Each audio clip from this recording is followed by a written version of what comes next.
What's up, guys? Wanted to give a shout out to our newest Patreon supporter, Matthew Walton. Matthew, thank you so much for helping to support the show. And guys, you can too by heading over to patreon.com/roadie-free radio. And for as low as $1 a month, you can help keep this show rocking and rolling. What's happening, roadies? This is Alan Venitosh from Telefunken. This is Eric Campbell. What's happening, roadies? This is Chris Selim, and you're listening to Roadie Free Radio. What's up, roadies? My name is Larry Milburn, and this is Roadie Free Radio, your VIP pass to meet and greet the stars behind the scenes of the music and film business. All right, what's happening, roadies? Welcome back to another fantastic week. This is episode 117. My guest is producer, engineer, educator, and Canadian Chris Selim. Not Selim, Chris. I have butchered that, I think, in the past episode. I apologize, brother. Chris Selim is my guest today. This is your host, Larry Milburn. We're coming at you from a barn in Northwest Connecticut. How's it going? We are in officially January 2019. Yes. How's it going, everybody? Okay, listen up. The Coachella lineup has been announced. Now, that means a couple things. Number one, it's a chance for me to realize that I'm old because I don't recognize anybody on that list. That's not true. I do know Ariana Grande. I know Khalid, Childish Gambino. That's about, I guess I know the headliners. That's about it, which is kind of sad. Last time I was at Coachella, it was 2015. When did I get married? 2013. Oh my God. My wife and I went. A friend of ours got us an engagement gift and free tickets, free passes. We'll call them passes. They weren't tickets; they were passes to Coachella. Back when the Chili Peppers headlined, and Nick Cave and the Bad Seeds were there, and the Yeah Yeah Yeahs, and it was a good time. Head in the Heart, really good time. It was when that whole Americana folk thing was really just peaking. We had a great time. Now I look at the list. I don't know who's there. I have no idea who these people are. Don't recognize any names. All it means to me is that my friends, the roadies, you guys listening out there, the techs, the people putting on this wonderful 2-weekend, 3-weekend event, whatever it is, I don't even remember. You're working. You're making money. And that's what counts. And you know, I want you to be safe while you're out there. So anyway, Coachella's announced. That means everybody can start banking on all the cash that they're going to make that weekend with all the hipsters bopping around. Also, talking about things that are coming up. Have you guys gotten your tickets? Because TourLink is right around the corner. January 17th through 19th in old Tucson, Arizona. I'm going to miss it. I'm bummed. I'd like to be there. I can't make it. January 16th, for those of you paying attention, I like to see this. They get their own day. Women in Touring Summit happens, kicks off the entire event. I've never been to TourLink. I would like to go. From what I understand, this is all new owners, all new team, all new good stuff. Hopefully I can make it next year. We'll see. We'll see. We've got to plan it wisely. But anyway, if you are going, have a fantastic time. That being said, guess what's right after that one, folks? The NAMM show, Winter NAMM in Anaheim, California. For those East Coasters out there that are looking to get away from the heat, pop on down to Anaheim, January 24th through 27th. As many of you know who've been following the show, I got to go last year for the first time. Woo, I had a good time. Worked my ass off. Did a panel discussion on keeping concerts safe. If you want to listen to that, just scroll on back. I don't even remember what episode it was now, but just look on back there. Keeping concerts safe. I had a great time. I'm bummed I'm going to miss it, but I'm pushing for Summer NAMM. I get into that with Chris on the show here, so I'm not gonna talk too much about that. But what I would say is this: if you're going to go to either of those two, or maybe both of those events, why not roll up with some fresh duds? You know what I'm saying? A new pair of Dickies, maybe a new sweatshirt, maybe something from our good friends over at Stage Hands Clothing in Chicago, Illinois. These folks are our new sponsors. If you have not heard the news, They've created the one-stop shop for backstage and on-set professionals who are always working hard behind the scenes and count on high-quality, durable workwear, man. They've got everything from men's and women's apparel and plenty of super cool gear to keep you ready for the next task at hand. Use that code ROADIE to get yourself 20% off your entire order. That's ROADIE when you check out by going over to stagehandsclothing.com. I just got a sweatshirt from them. They were kind enough to send me a nice black hoodie, and it's really soft. It's really comfortable. I'm going to bust it out. And for real, I just tried it on, then I washed it, and I'm ready to go. I got some stickers from them. So yeah, they make some nice stuff, and they're good people. So check that out. Also, I have a question for you guys. Does anybody out there, can they help me? I am looking to head to the Big Head Todd and the Monsters and J.J. Grey and Mofro show happening at the Capitol Theater in Portchester, New York, Friday, March 1st. I'm a big fan of both of those bands. I would love to get a crew member from either camp or both camps or whatever we got on this show. So who do we got? We got a guitar tech. We got a merch person. We got a tour manager, production manager, front of house monitors. Who we got? Drum tech. What do we got? Give me somebody. JJ Grey, Mofro, Big Head Todd. Hell, I'll interview a band member. If you can get me to a band member, I'll take that too, man. Would love to do that. So if anyone's got a line on that, hit me up, info@roadiefreeradio.com. Speaking of getting emails at that email address, I got an email from somebody very kind, reaching out about a few different things. And they mentioned that they happen to roast their own coffee and that they were going to send me a bag of coffee, but then they heard through the show that I'm not drinking coffee anymore. Well, let's just clarify. Let's clarify a couple things here. I'm taking a break from coffee. I have not quit the coffee. I have not quit the booze. I'm just taking a break. I'm just getting things together, focused before I go see my cardiologist in a month. And he can say, oh my God, you're doing fantastically well. And I can say, yeah, well, I took a break from everything. And then now I'm going to go back to having a cup of coffee in the morning and something to drink in the evening, the up and down ride. You know what I'm saying? So listen, if you guys are roasting coffee or you're making a t-shirt or you're brewing your own beer or whatever you're doing and you want to send me something, dude, hit me up, man. info@roadiefreeradio.com. I'll shoot you my address, and in exchange, you'll get some sexy stickers from the show here. Anyway, what else do I have for you?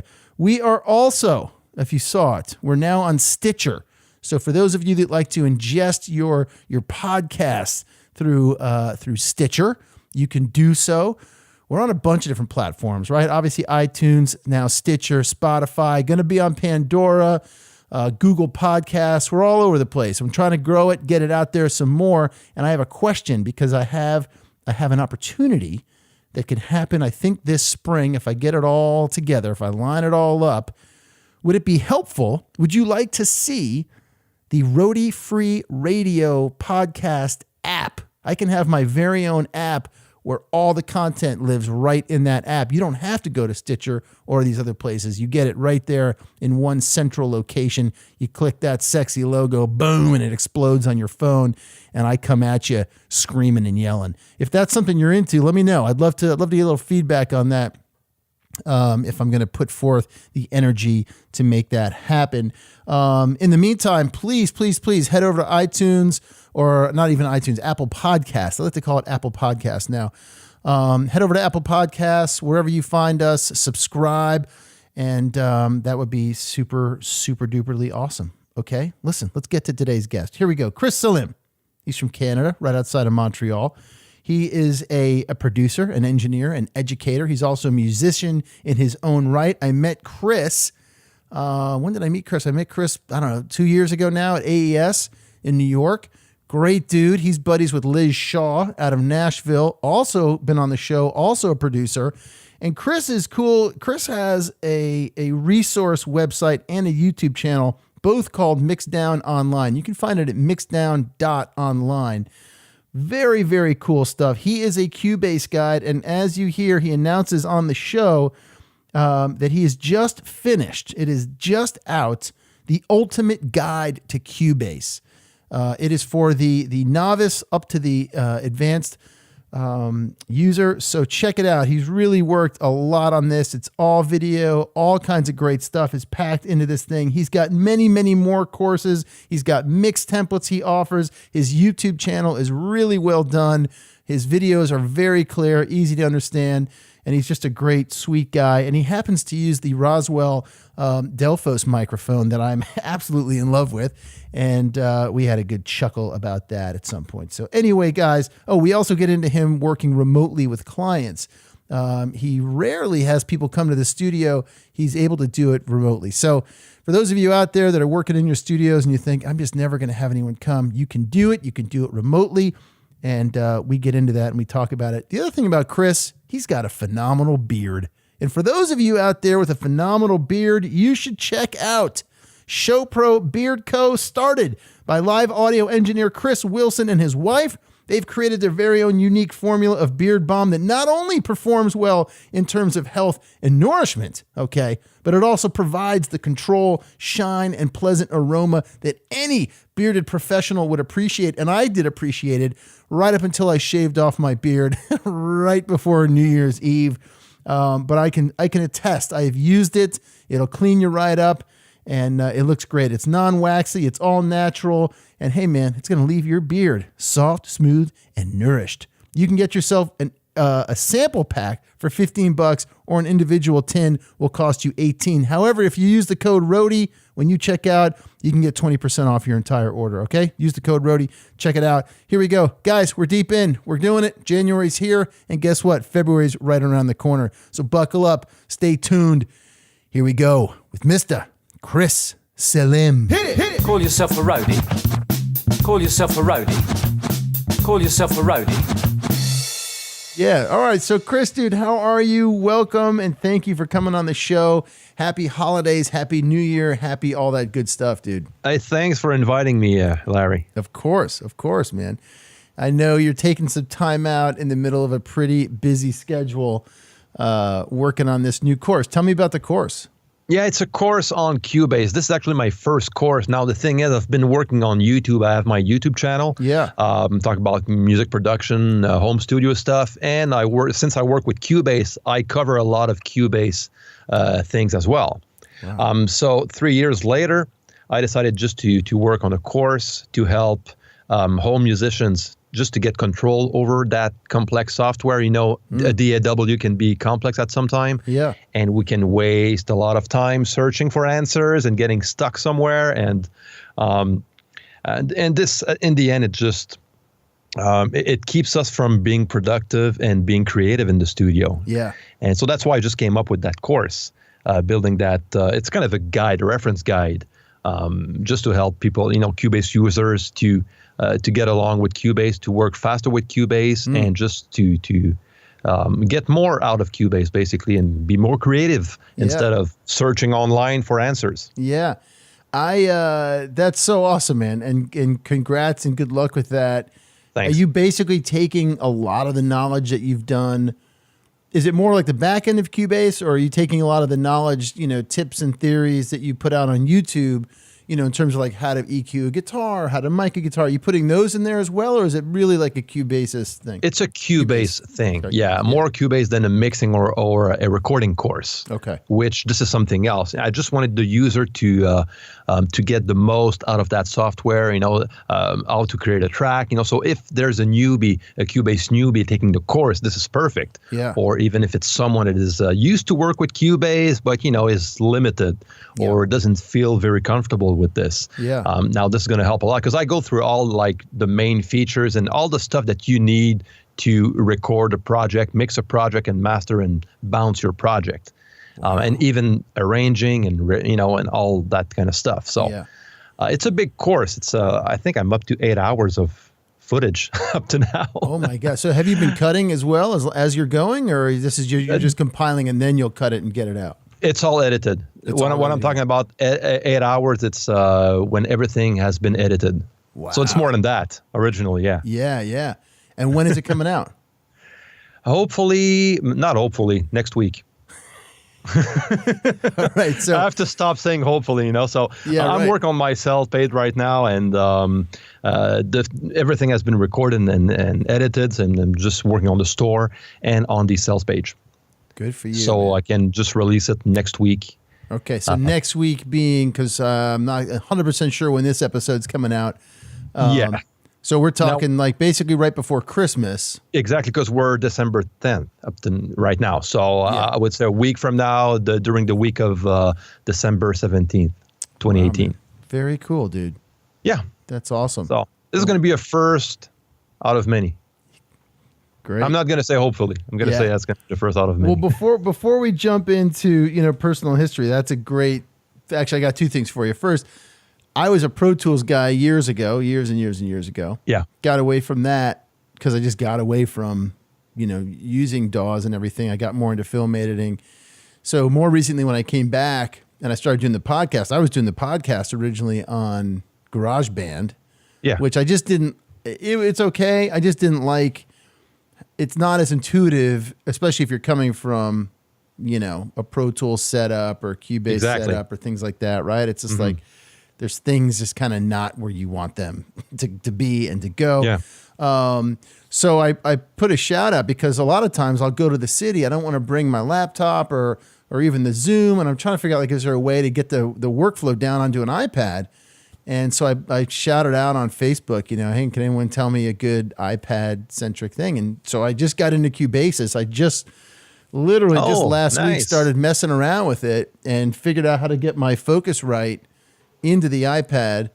Cool. And use Cubase to be able to record intros and cut a show and and not have to carry that much stuff with me. So so far it seems pretty cool. I haven't done a full looks soup to very nuts. cool. Yeah, it's I didn't awesome. have a chance to work with it yet. I have it on my iPad, but I only have 16 gigs Right. of space on my iPad. You know how those things are. They just they get loaded pretty fast. Yeah. So I'm facing that problem. So So that's why I don't use it much. But I heard a lot of good stuff, and the fact that you can sync your Cubase's project within your actual Cubase project is great. Yeah. So how do you juggle all this stuff, right? I mean, you're a working producer, engineer. You've got your own studio. You're putting out videos every week, every other week? Every week. You've got a new video. Sometimes twice a week. Yep. And sometimes twice a week. So you're doing if that. I have time, yeah. And now you've got this thing. You have a family too, yeah? Oh, yeah. Yeah. 2 kids. Oh, yeah. Oh, sure. Married. Yeah, I've been married for 19 years. Wow. How do you balance all this stuff? Good question. I don't know. Maybe I should ask your family. Ask my wife. No, I think work balance with, especially when you have a business and you're on social media, producing videos and content and stuff, it takes a lot of time and you invest a lot of your time because this is on top of your actual business. Right. And on top of what you're doing as a living. Yeah. Because you need to feed your family, and then you need to get some time to expand your business and to work on your project. Like for some people, that is going to be recording an album. Yep. For me, it's just building up the online courses and the YouTube channel and all that stuff. The thing is, I try to get a tight schedule. I'm not very good at it. Okay, it's a learning process. Okay, there's somewhere I want to go. I have like goals as far as my scheduling goes and my time management goes. And a guy that is very inspiring for me is Graham Cochran. The way his schedule, he works his schedule out is crazy effective, and it just gives him a lot of time for him and his family. Yeah. So this is the kind of goal I have, but you have to start somewhere. So right. So what I do usually when I schedule my my sessions and even my week, I'm early. I wake up very, very early. Okay, so at 5 a.m. I'm up, usually between 5 and 5:30.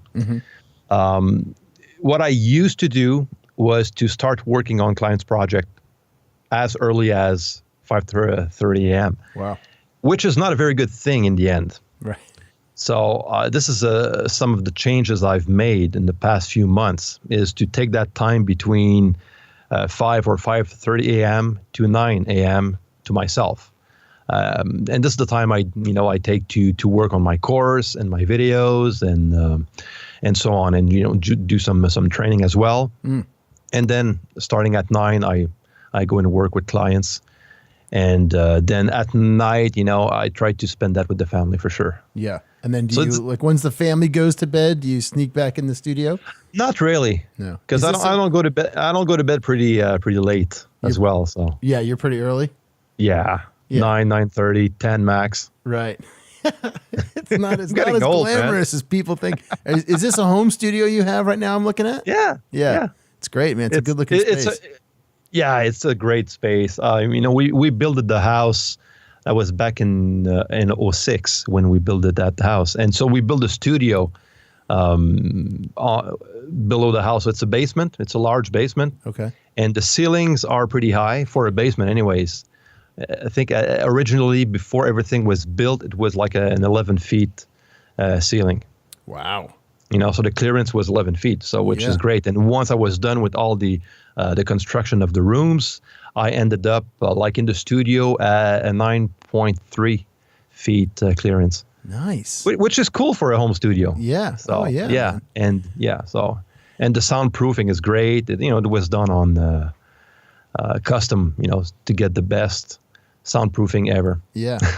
Since I have a family and stuff, so I didn't want my kids to stop being kids. I just wanted them to run around and jump and do whatever they have to do. Yeah. Yeah. To enjoy life. Yeah. Do you? How old are your kids?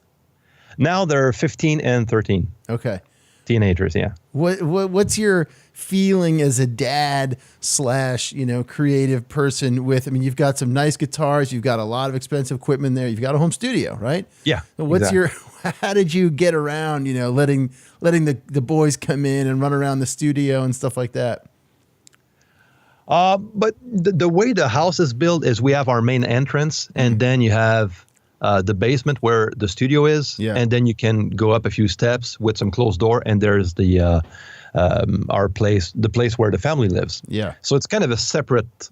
It creates a separation between the family side and the business side. Yeah. So that helps. So they know Dad's working.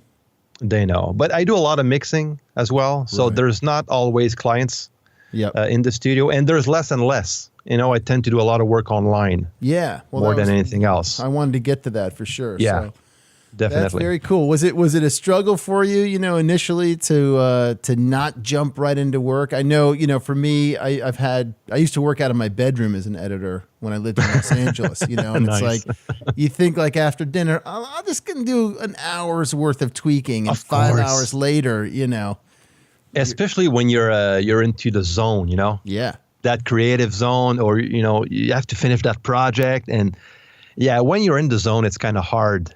Yeah. Not to give up, and just to put aside some the work you're working on it. So it needs discipline, I guess. Yeah, right. I know. I'm still working on the schedule thing too, man. It's hard. Honestly, it's hard. I have all that planned, and even me now, my wife helps a lot with my scheduling, and she's part of my business as well. Oh, cool. She does out of the accounting, billing, and even some video editing as well. Oh, good. So which is good. Yeah. And because this is another part of the stuff I do. I do some video editing for clients. Oh, wow. I didn't know as that. well. But it's mainly music. Yeah. Wow, man. Yeah. So scheduling is quite a challenge, especially these days with releasing a new course and stuff, man. Yeah, right, man. So with the end of this year of 2018, was it a good year? It was an amazing year. Yeah. Yeah, it was one of my best years as far as the business goes. Yeah, for sure. Great, man. Yeah. As far as time goes, that's something else, I would say. But yeah. And creatively, give me some creative highlights out of this year. Creative highlights. But again, one of my big step for me was to work on that course. But originally, when I started the year, I remember releasing a video on. I was planning on working on an EP. Because I did release my own music back in 2011. And I'm at the point that I love working on other people's music. I love mixing, love producing. But at some point, it's fun to work on your own music and to be creative on your side. Yeah. And I miss that. And I was supposed to, it was part of my plan anyways, to just release an EP, work on my music.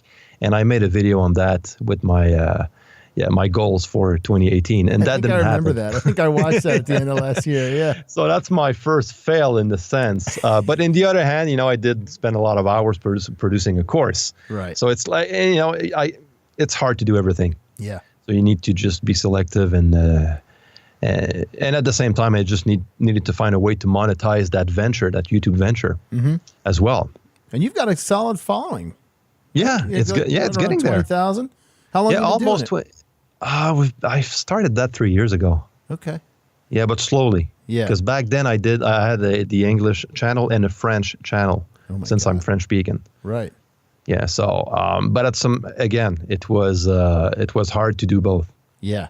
Yeah. It's a lot, man. So I just, I had to, again, to choose between one or the other, as far as the channel went. And I decided just to continue on the English side. Do you get into the vlogging part a lot? I would love to do more. Yeah. Okay. Because I love vlogging. But the reality is the audience I serve, I think they enjoyed the vlogs, but not as much as tutorial goes. Right.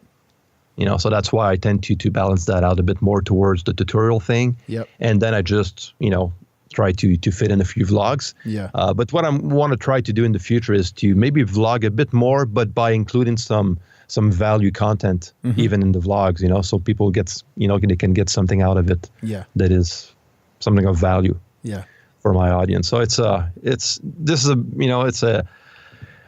just need to be creative on that side. So yeah.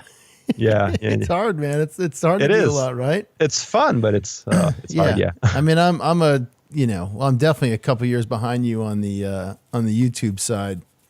And, but the podcast, is coming up on 3 years in May, which is incredible already. So we started around the same time. Yeah, I guess we did. But it's, it's funny. It's a different thing doing the YouTube side of it. Like I can't quite find my groove on the video side. Oh, in terms of the type of stuff I'm going to do, Yeah. The podcast is like, it is what it is. I love it. I know what I'm doing. And it just keeps growing and growing, and it's great. But the video side of it, I messed around with like filming, doing the intros, and that's all you'd get. And then you'd have to click over and watch or listen to the podcast. And Exactly. It was like, well, that's not really cool to make people do this extra step. So, talking to Liz, right? He was like, just post the interviews, online audio wise, because people listen on YouTube as well. So now I just do that. And then I'm going to start definitely doing some more vlogging. Cool. In 2019, just because I do get to go to shows, and so I can wrap some content around that type of stuff, as well. Nice. And see if I can't, I'd like to pop in and meet with folks like you in person and like do some stuff like that. So that could be because you were saying you do a lot of video editing and stuff. Yeah, that's my main gig. That's your main gig. I'm a filmmaker. So Awesome. That's the other part. It's like I am out on the road doing things. And because the show, is a behind the scenes thing, I might as well start opening that up as well and tell people like, okay, I'm here at, whatever client, and this is the camera I'm going to use, and this is why, and how we're going to light it, and, get into that kind of stuff too. So again, like you, a lot of plans. Hopefully I can get there, man. Exactly. All right, Chris, are you from the Montreal area originally? Where are you from, man? I was born in Ottawa, Ontario. Okay. Cool. Yeah, but I was raised on the Quebec side. Ottawa is like by the border, by the Ontario and Quebec border. So my parents, back then they were living in Gatineau, which is the city across the river from Ottawa. Yep. But yeah, I was born in a hospital in Ottawa, so that makes me a French Ontario guy. Nice. Franco-Ontarien, like we say in French. Yeah, nice. And big family, small family?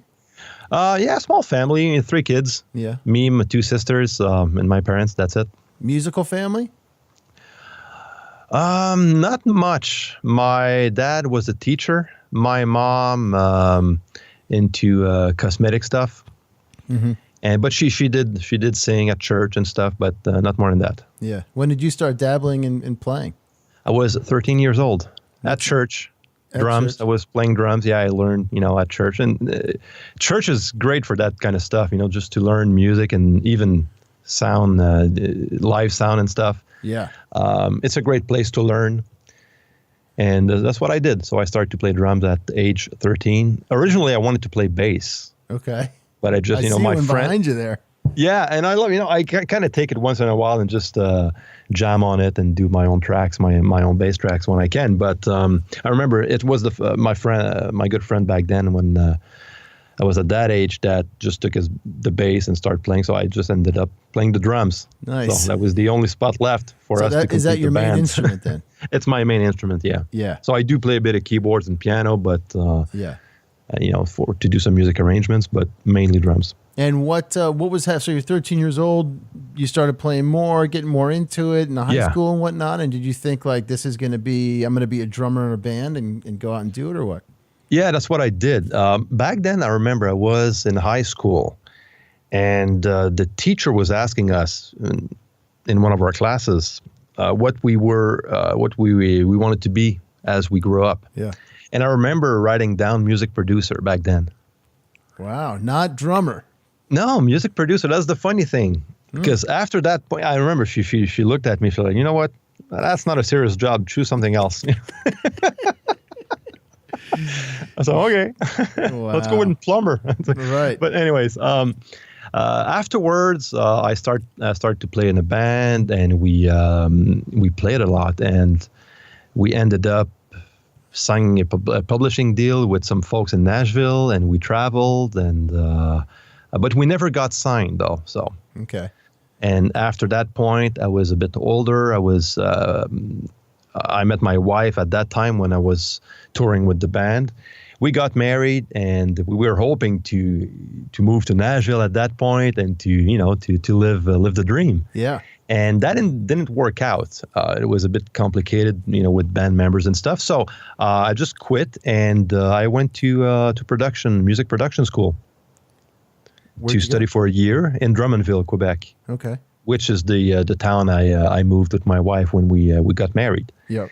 And so there was like a program, a music producing program that was available like maybe 10 minutes from my place.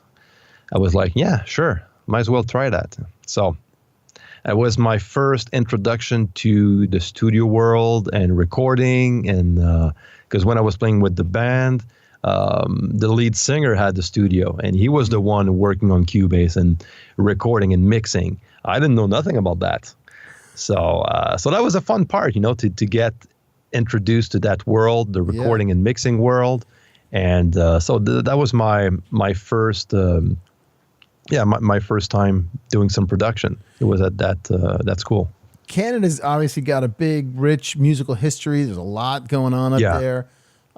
Did you feel like it was going to be big enough for you? I mean, you had these plans to go to Nashville. Was there the feeling like I go to school and then I'm going to get to the States? No, when I went to school to production school, that was a different story. So I didn't thought of moving to the States or California or Nashville. Yeah. The goal was to build myself a studio and to start working. Yeah.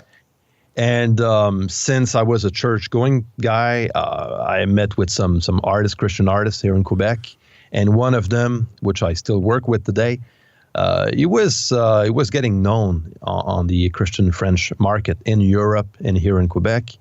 And he told me, you know what? Once you're off school, I want you to produce my next album. It's going to be a live album. Can you do this? I said, yeah, sure, I can do it. You betcha. Yeah, no problem. Then I hang up the phone and remember saying, okay, how the heck am I going to do this?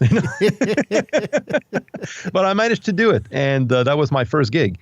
I made sure I surrounded myself with good people that were better than me in different aspects of the recording process. Yep. So I was producing the album. I played drums on the recording as well. So I didn't mix the album back then. It was my first project, but I assisted the mixer. So I learned a lot. So I took advantage of that, and and went forward with recording and producing a next album afterwards. So that brought me some business, and it went from word to mouth afterwards. It just kept going. Yeah. Do you remember? Was there you know, when you wrote down in that high school class that you wanted to be a music producer, was that because, you know, you had been now getting into records and reading the liner notes and like, oh, who's this music producer person? Or you knew who that was? And if so, do you remember some of those early records that were like standouts? You're like, how did they get that sound? What is that? Yeah, I remember back then. Now we're talking about the beginning of 90s. Mm-hmm. I'm 42, so yeah, that would make it maybe at around 92, 93 or something. Yeah. I remember U2 coming out with Actung Baby. Oh man, that was a very good album. Yep. I think Brian Eno was one of the producers on that album. Lily White maybe, or Flood. Yeah. Yeah, Flood was the one working on Pop, I think. Yeah. Which was an album from U2 that a lot of people didn't like, but I liked it. On my side, I liked it big time. Man. So that was the kind of stuff I listened to back then, and a lot of Christian music as well. Mm-hmm. And there was like those two producers, John and Dino Elefante. Mm. John Elefante ended up singing for Kansas afterwards. Okay. No, actually before that, before he went into production to producing. He was one of the Kansas lead singer. Oh wow! In the late '80s or something, and the music they produced was quite good, for the time, anyways. Yeah. So yeah. Do you remember what it was about what you heard that you liked? I think it was the sound. Yeah. And even at the end of the '80s, I was listening to a lot of Def Leppard and all that kind of stuff. Mm-hmm. Those big drum sounds, sample, Mutt Langish type of drum sound. Yeah. Oh yeah. That was quite impressive for the time. Sure. Yeah, that was the kind of stuff I was listening. Like rockets going off, right? Oh yeah, big time. And then came Collective Soul in the '90s, which I enjoyed a lot. Yeah. I was a big Yes fan. Yep. Back in the '80s and beginning of the '90s as well. Even if I was a bit late to the party, but I went back and listened to those progressive rock '70s album. Yeah. When I was younger. Yeah. So it just started to spread, and then did you end up doing a lot of travel in the beginning to sort of network and get clients and work with clients, or were you able to get them to come to you? I was able to get them to come to me. I was lucky. Yeah. So out of school, it sounded like you. Just because of that one gig, I got that first album, and since the guy was a bit known in his market, that brought me some business. Wow. So people, they just start to call. And at the time, my wife had a very good job. So, we were able to manage the budget, to work that together. Because it wasn't enough at that time to support 100% of my family. So I had a part-time job and trying to do both, and then transition to the business full-time. Yeah. Maybe a year or a year and a half after. Yeah. And I remember the time when, because most of the artists I produced, the first 2-3 albums, they were local artists from Montreal, Quebec, and then I had my first call from France. Mm. A guy calls me saying, my wife wants to record, wants you to produce her album. We're in Paris. We want to fly down to meet you. It's like, I thought someone was making fun of me, It's like, who is this? But yeah, they were people from France, and they flew up here, and we produced her album. Wow. And that was great. And then that brought me another other artists from Europe. That's great. And I work with a lot of artists in France, and even until this day. Yeah. And you do, what would you say is a bigger part of your business? The online, not the training, but like working with people remotely, or having people come to the studio? Now it's remotely. It is. Yeah, right now, yeah. At first, it wasn't. At first, working remotely was a bit more of a challenge because of the internet connections back then that were way more slower than they are today. Oh, yeah. Skype wasn't a thing back in 2003 when I started, So even when I started to work with those clients in France, the first album I produced with that client was back in 2005.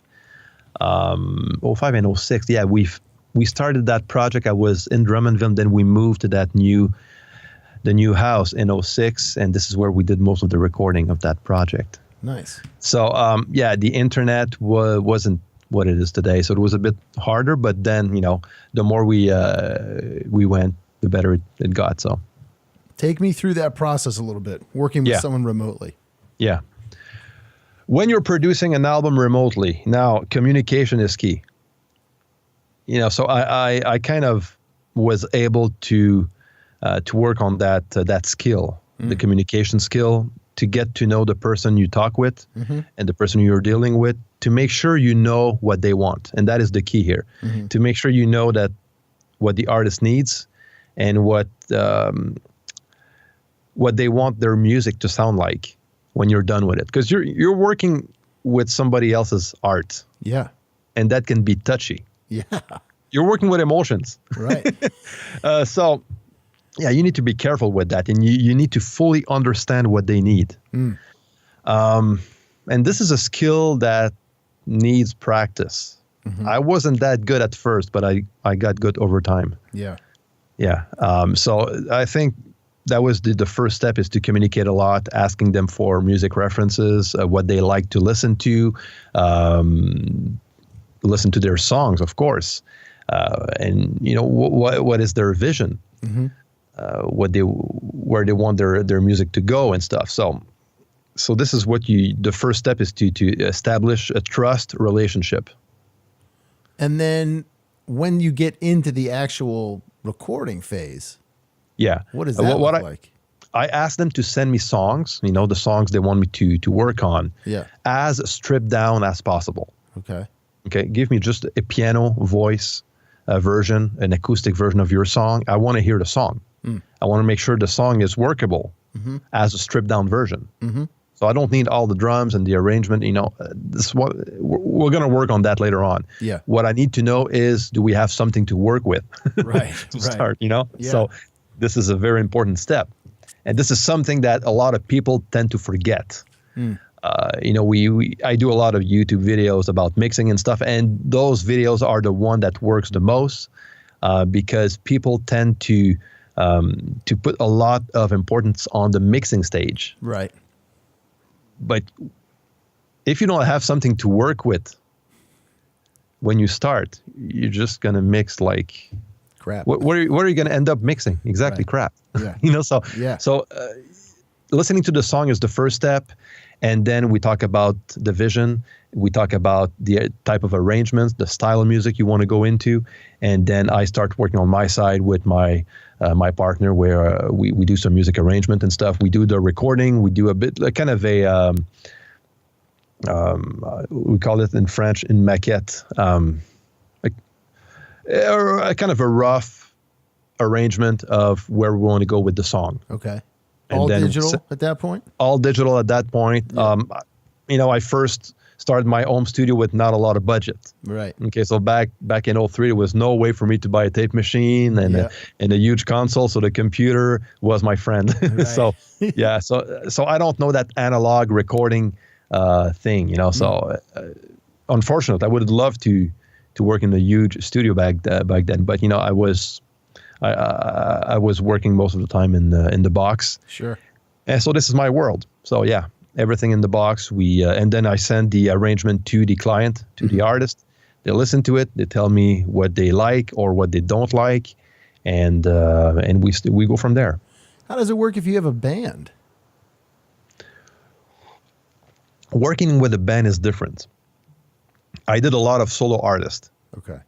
Okay, which is, like I said, you work with the song. I arrange the song with my partner. We work that out. The singer comes in, does his thing, and we build up the project like this. When we work with a band now, what I like to do is to have the band playing live. In the most part, just to try to get the vibe. Of what they're all about, and I think that's an important thing. And how do you do that remotely, or do they come to you if you're going to do a band? Usually, if I'm going to do a band, usually they're going to come over if it's for producing a band. So I never produced a band remotely. Mainly solo artist. Got it. And the solo artist, when it comes time for them to lay down vocals, they're sometimes. Most of the time they're going to come over. They do. So they let you do everything else first. Exactly. And then they'll come in and spend a week or something. Exactly. 1 or 2 weeks. And this is most of the time, that's the way it happens. It did happen once or twice. Yeah, I think twice, where the artist recorded her vocals in a studio in their town, or even building up her own home studio. That happened, yeah. Cool. So there's one, I remember one, actually I have 2 clients that I work with that we never met in person.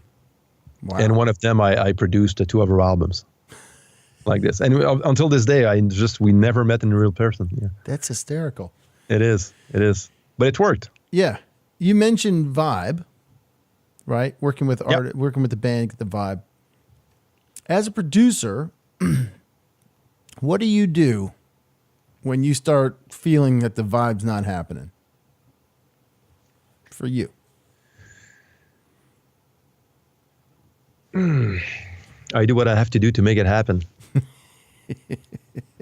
I remember once we were recording, I was working with that band.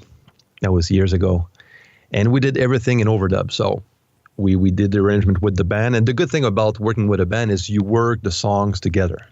Okay, so I'm not like alone on my side with my partner working the arrangement.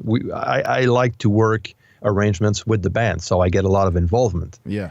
And because this is the key of a band, to have their color, to have their vibe, and that part is what makes that happen. Then when it was time to record, now that was something different. Now we started with the bass and drums, and the vibe wasn't there. So at that point, and that happened to me twice, where I had to just replace the drummer. Wow. I said, you know what? It's your choice. If you want to get the best out of your investment, that's the way I put it. Yeah. You're going to be better off hiring a session drummer. And it happened that I was the session drummer who did the drums. I just happen to know a guy who's really good. He's available, by the way. He's right here. He's not that far away. That's right. And he's only an extra few $100. He's right here. It. Just tack it. You're already writing the check to this one place. Just there exactly. You go. Add a couple more zeros and we're good. That's got to be a tough conversation, man. It is. It's always a tough conversation. You don't want to get there. So I try to give the chance to the player most of the time, just to get the best out of their of what they can do. Yeah. And if that doesn't work, I'm just I talk with the person who takes care of the wallet, and so you decide. Right. I'm not going to force it, but yeah. And most of the time they're going to say, okay, yeah, we're gonna we have no choice. Right.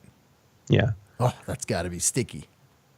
Yeah, right? But when we have people that, like the band I was playing with, I think they were very. The drummer was a team player, so that went well. Good. Yeah, so it wasn't a big deal. Overall, what would you say? What's the name of your studio?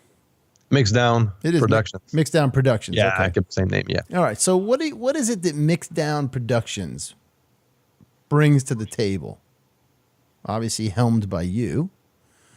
That is different than the 20 other studios that I could go to in Montreal. I'm actually not a studio. That's the difference. It's a producer studio, I guess, but it's not like a commercial studio. Right. So a band cannot come here, just rent the space and do their thing, Right. It's a production studio. So right. I do the production. If I work with someone that comes here, it's because I'm involved. Right. But I mean, like, what's your touch? What's Chris's? What do you bring into the table?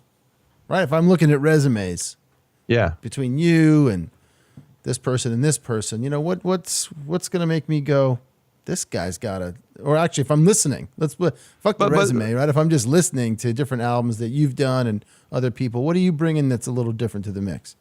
My ears works. So those tools, they work well. I have a nice team working with me as well. So I have access to studio musicians that are like professional musicians that can do arrangement, I have like a very good guitar player, which I've been working with since the beginning almost. Wow. So I have access to a bunch of different musicians. So that is something that I would say that is huge. So the artist that comes here doesn't need to look for a bunch of different players. They know that everybody's going to be covered. Yeah. I remember working with that artist from, she was in Montreal back then. Now she moved back to her hometown. I think it was somewhere near Vancouver. And I co-produced her album, and she was an established artist in the Celtic type of music. So Yeah. it was, and the album she produced with her son, it was a very, very cool album to work on. But, the instrumentation was quite different than what I was used to do. Mm-hmm. But I was still able to just bring some new guys in to play some weird types of instruments. Yeah. So I have that I know so many people that it's Right. easy for me to bring like a flute player if we need to. Yep. Yep. Yeah. And So- think a little bit outside the box. Exactly. Yeah. So it's not a problem for me. So I have a Right. lot of connections, and so this is something that I would say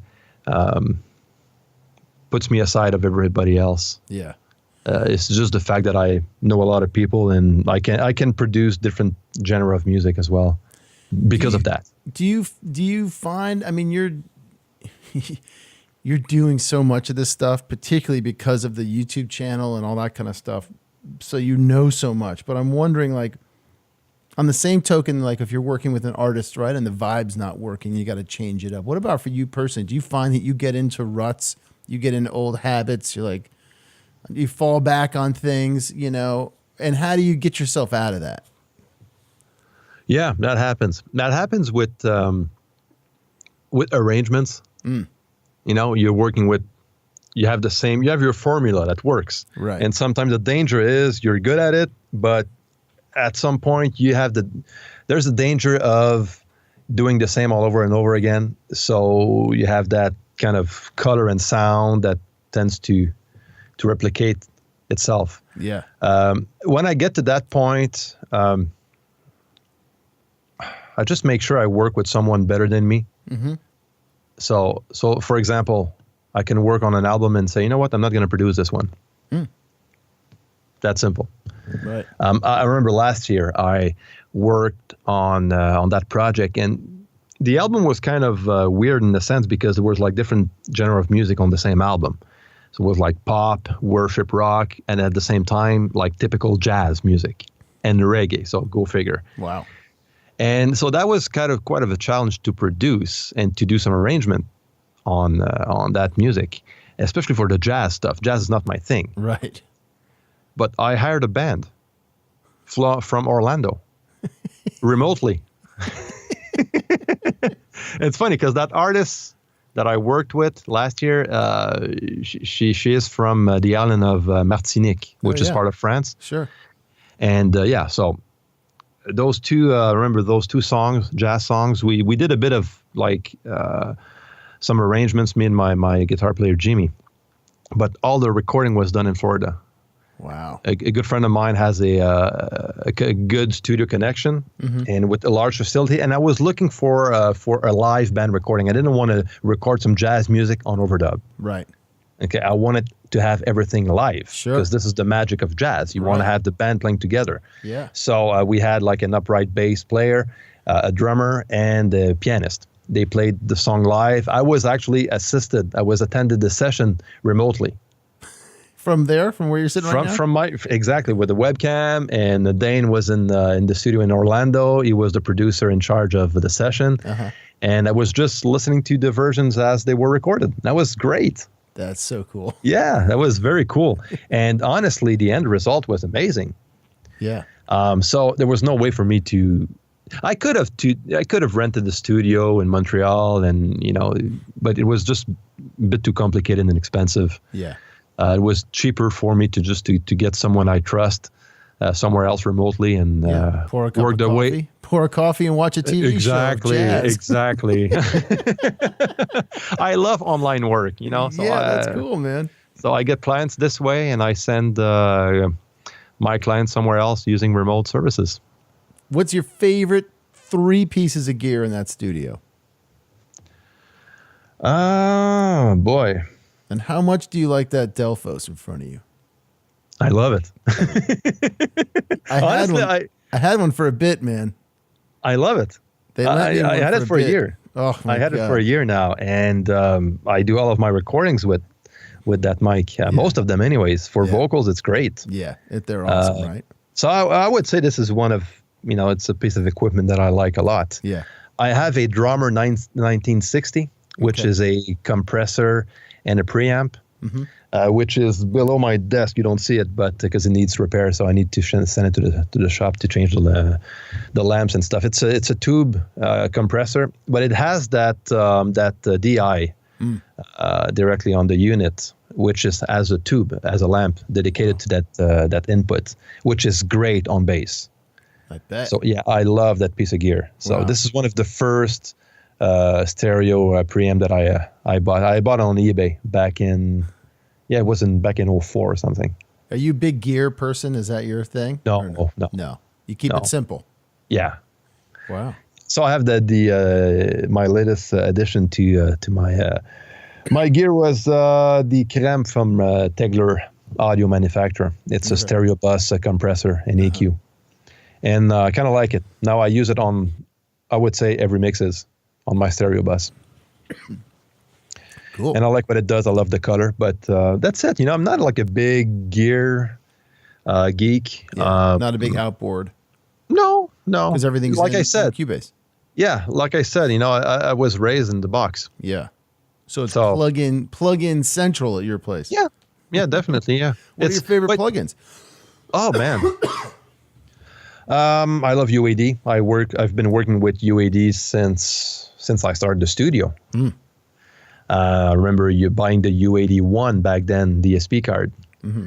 And yeah, so and then what I like to use, I have some Waves plugins that I like to use. Not a lot. I just bought them separately. Yep. So no bundles. Fab Filter EQ is one of my go-to EQ. The Pro Q2. Now I just got the Pro Q3. I'm gonna have to work with it a bit and maybe do a video review on it. Yeah. So those plugins are the one I like work with the most. I tend to work with the same plugins over and over again. Yeah. So I remember when I first started, you get access to a bunch of plugins, cracked plugins when you're at school. And you have it's all over the place. You have a hard time finding yourself when you want to insert plugins. Like there's too much. Yeah. Oh man. And then when I started the business, I just started to buy everything. Right. Which was the thing to do. And when you spend money and you buy stuff, you tend to be way more selective, and you don't want to have everything that exists. Right. And yeah, so I when I work with a plugin, I make sure I know the tool I work with. And if I don't know it well, I just don't play with it. I don't. Yeah. Even if it's a big one, if it has a good reputation, it's supposed to be the next best thing. If I don't, I just need to take the time to work with the plugin first and make sure I get the best out of it. Chris, what are your what's your advice? Like, if you got 3 tips, let's say, for someone who's an artist, they've never been in a studio, they've never recorded, it's a little intimidating, they want to get their music out there. What are a few tips for someone who's about to go into a studio and work with someone like you?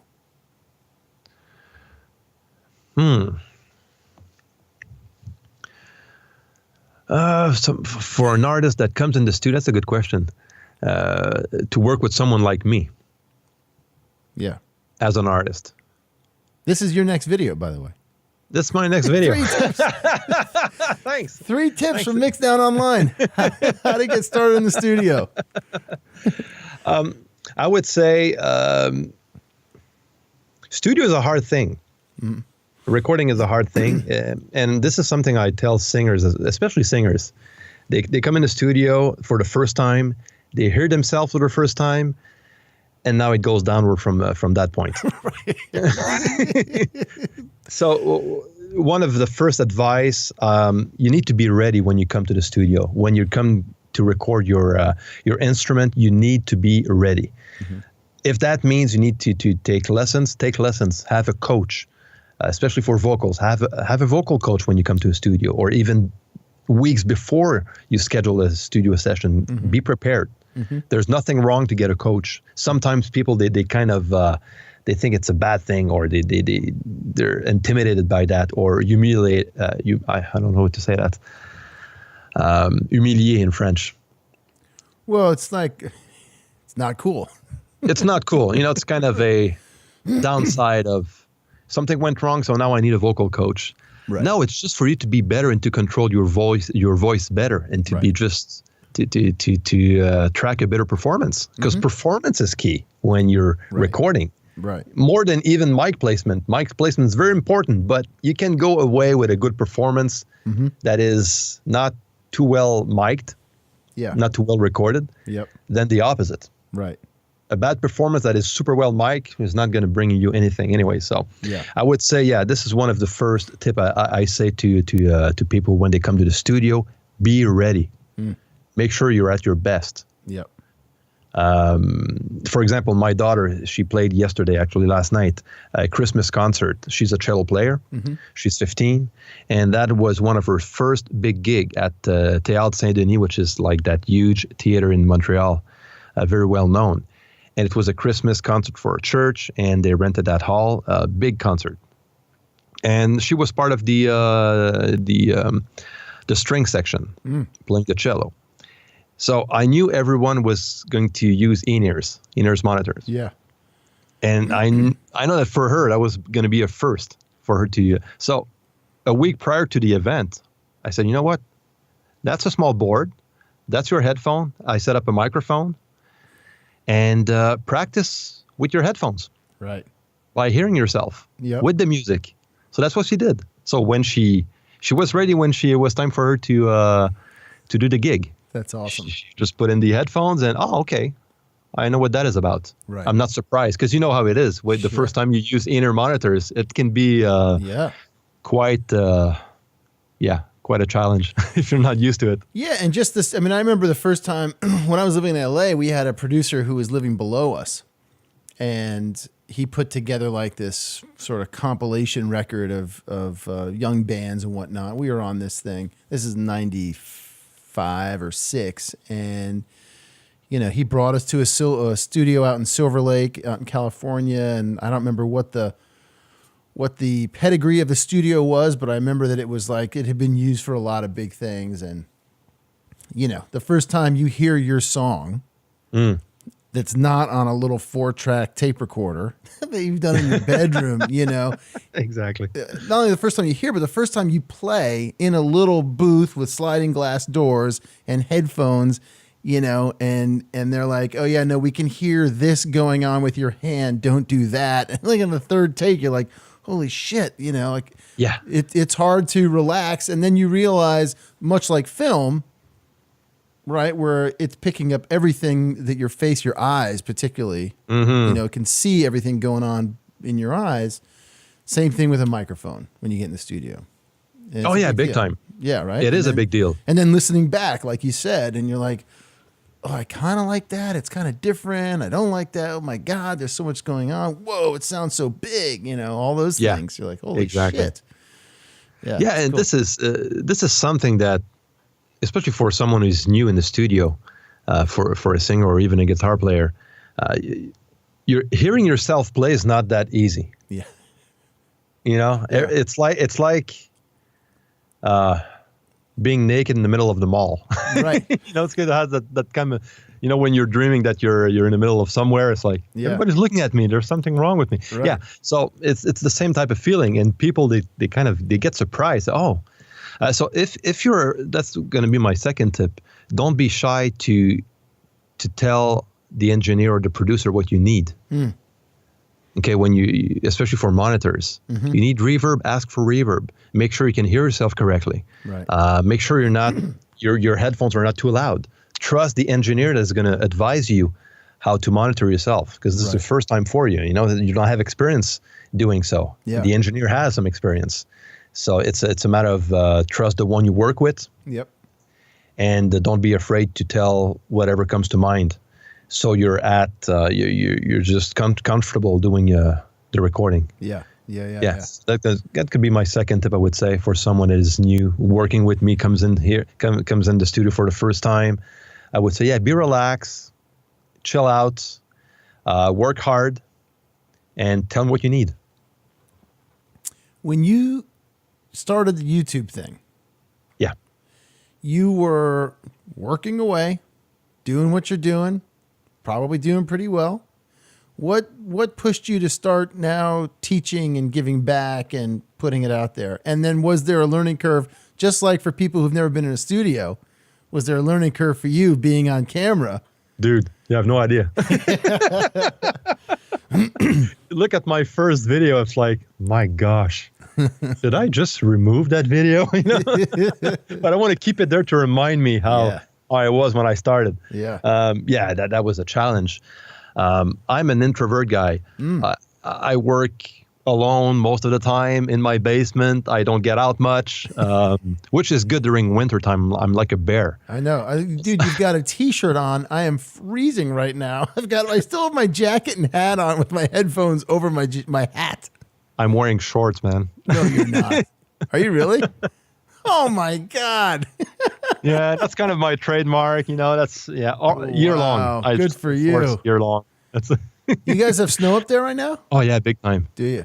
It went down last weekend. It went down to minus 21 Celsius. So that means around maybe minus 2 Fahrenheit or something. Oh my God. It was deadly cold. It's like 30 out here right now, and I'm dying. Imagine. You're lucky. You know what? I take it back. I'm not bringing my kid up there. Come during summertime. Summertime, we'll come up and see you. Oh, man. But you were saying about the learning curve. Well, the learning curve, and also why did you decide to make, that's also a time and energy suck, right? So that time could have been spent networking, getting more clients, doing all that kind of stuff. A couple of reasons. I would say, the market has changed. Mm-hmm. People are producing more and more music at home. Mm-hmm. And I felt the switch, even as a small business owner. So I got a bit less of album client producing gigs, mm-hmm. I would say. More online gigs, more mixing gigs. Mm-hmm. So I saw the trend that, people going towards the home recording venture, because it's way cheaper now than it was 10 years or 15 years ago. Yeah. To get yourself going, recording in your home studio or bedroom. Well, as we started at the beginning of this thing, I can take a microphone, my Focusrite, and plug it into my iPad for exactly $600. There you go. And funny thing, we think that there's less. That it's harder and harder for artists to produce music, but it's the opposite. There's more music being produced now than 15 years ago. Yeah, because it's way more accessible, right, for people to produce their own music at their own pace in their bedroom, hotel room. Yeah. So my reaction was, since I felt the switch a bit, even with my business, I said, I might as well, instead of just losing business or fighting to get more clients and put a lot of energy to get more clients and being a bit more creative on that side, I might as well go and help the home studio guy to get better, and to if he wants me to mix his album, just make sure he sends me some good recorded tracks and a good production. So that's why I just started to produce videos on YouTube and just to get out there and help people out. And then since I work with Cubase, and a lot of videos out there are made on Pro Tools, a lot of people are working on Pro Tools. Yeah. So that was kind of, that made me a bit different than the other guys. Right. Just to cover a bit of the Cubase stuff without doing all the videos about Cubase. But, I do some on Cubase. And, sure. Yeah, so that was one of the main reasons. Yeah. Why I decided to do the recording, the online YouTube teaching stuff. And there was a learning curve? Oh yeah, big time. Yeah. Yeah, because you need to. Now I'm better at it now Yeah. to speak in front of a camera than I was when I first started. Yeah. And I still have a lot to learn, in my opinion. Yeah. Yeah. It is always a challenge, especially the first time you're doing so. It's like you kind of freeze in front of the camera, and but then I kind of got addicted to the filming process and cameras and stuff, because I used to do a lot of photography. So I bought myself, I remember back in 2010 or 2011, I bought my first camera, which was a Canon 60D Yep. at the time. And so I experienced with photography, and I kind of liked that part of creation a lot. And then went in a bit more into videography, and especially when I started my YouTube channel, and now I'm all into it big time. So I love doing editing and video editing and doing vlogs, and yeah. Cool, man. You've got this new course. This just dropped, or is about to drop. It's just dropped. Yeah. And what else you got? 2019. What are your plans? You gonna do a 2019 video? Is that EP coming? What do we got? Oh my goodness, yeah. That's part of my goal. This is something I would love to do in 2019. I want to produce more courses, but I want to produce courses that are going to be linked to some creation that I do on my side in the studio. Oh, cool. And even some YouTube videos that are documenting the process I do in the studio by producing my own music. Yeah. So I want to produce more of my own music for sure, and building some content around that to help people out for sure. Yeah. So this is going to be one of my goals, and I have some cool trips coming up in 2019 with clients in Europe. Actually, I was supposed to leave Wednesday for Reunion Island. That's right. Which is part of France, but it's on the east coast of Africa, near Madagascar. So it's a French island. Yeah. So I'm recording an album there. I'm doing two things on that trip. I'm going to be recording an album in a church, a live album, and doing some videography for a client for his blog, for his vlogs. Oh, very cool. Yeah, so doing YouTube videos for a client, and on top of that, recording. So it's going to be a cool trip. It was supposed to be this week. It was postponed because of all what's happening in France with the yellow jackets and stuff, all the protests. So yeah, and thing on the island, it's even worse. So they kind of blocked the airport and stuff. So it's just a bit too dangerous for us to go. So they decided to postpone that to March. Cool. Good. Yeah. So yeah. And yes, but the timing is good because I need to get that course going and release at the same time. Man. So this is going to be part of 2019, and another trip in France to do some training and mixing an album directly in France as well. And that's going to be in the spring. And producing an EP would be great. Doing some content around that is part of building that side of my business. I kind of like doing online content more and more. Yeah, it's fun. No Winter NAMM? Yes, for sure. Winter NAMM is. Yeah, I have I bought my plane ticket already. You're going. I have is my Lidge Airbnb going? booked. Lidge is going. We're staying with Matt Boudreau. Nice. Myself and Lidge, we rented an Airbnb already, and we're ready to run. Are you going to be there? No, man, I'm not going this year.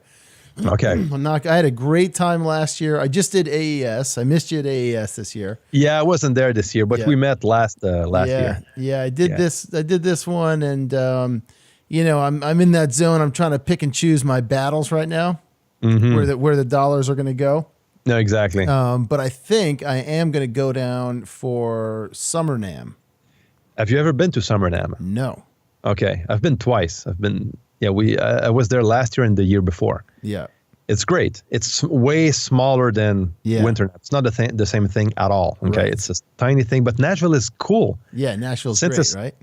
It's a small town. You get to meet so many people. Yeah. It's crazy. Yeah. I love Summer NAMM just because of all the community vibe that you have in Nashville that you don't find in Anaheim. Exactly. It's something else. You have something else that you don't have in Nashville with Winter NAMM.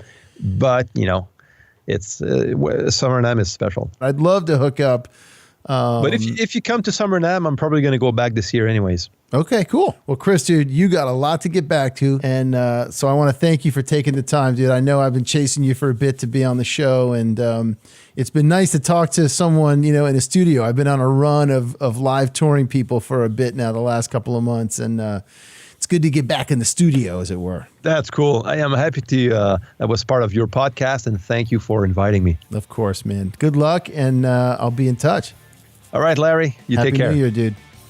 Chris Selim, thank you so much for being on the show. Guys, head over and check out his course on Cubase. Mixdown.online is the place to go. We'll see you next week for episode 118. My guest is monitor and front of house engineer Heather Bay, coming at you from the space at Westbury Theater in Long Island. You can follow us at Twitter, Facebook, Instagram, SoundCloud, and YouTube, all as Roadie Free Radio. Check out the website, roadiefreeradio.com. Send me a note because you know I want to hear from you. That's info@roadiefreeradio.com. And my friends, in the meantime, y'all be safe out there.